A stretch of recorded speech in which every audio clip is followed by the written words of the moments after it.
कहानी शुरू होती है बड़े घर से। पोल्टू और पीसीमा कभी भी परोमिता को दिल से अपना नहीं पाए। उसकी अच्छाई, वफादारी और सब्र उन्हें कभी नजर नहीं आए, बल्कि माँ बेटे दोनों उसे अपनी जिंदगी की रुकावट मानते रहे। इसी जिद और अंधे विश्वास में पोल्टू ने परोमिता को तलाक देकर अपनी मर्जी से पुजारन से शादी कर ली, जिसमें पीसी माँ ने भी खुलकर उसका साथ दिया। परोमिता बिना कोई शिकायत किए चुपचाप घर छोड़ देती है, लेकिन उसकी खामोशी मानो किसी बद्दुआ की तरह हवाओं में घुल जाती है। वक्त आगे बढ़ता है और शादी के रिसेप्शन का दिन आता है। ढोल नगाड़ों और मुस्कानों के बीच अचानक माहौल उस पल बदल जाता है जब पुलिस हवेली में दाखिल होती है। सबके सामने पुलिस पुजारन से सीधा सवाल करती है, क्या तुम नंदिनी रॉय को जानती हो? एक पल के लिए पुजारन के चेहरे का रंग उड़ जाता है।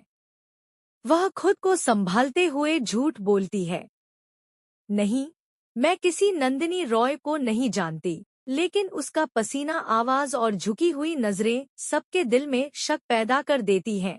जैसे जैसे पूछताछ आगे बढ़ती है, पुजारन की बनाई हर चाल बिखरने लगती है। उसके पुराने नाम, फोन, बैंक खाते और रिश्ते सामने आने लगते हैं।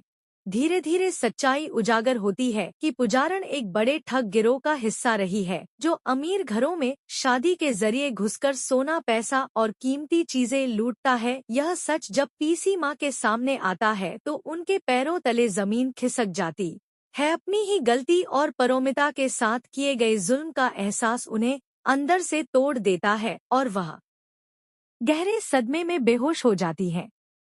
इसी कमजोरी का फायदा उठाकर पुजारन नकली हमदर्दी दिखाते हुए पीसी माँ को दूध पिलाती है, लेकिन उस दूध में नींद की गोलियां मिली होती है, ताकि वह सब कुछ जानकर भी हमेशा के लिए चुप हो जाए। उसी रात हवेली की दीवारों में दबीदबी सिसकियां गूंजने लगती हैं।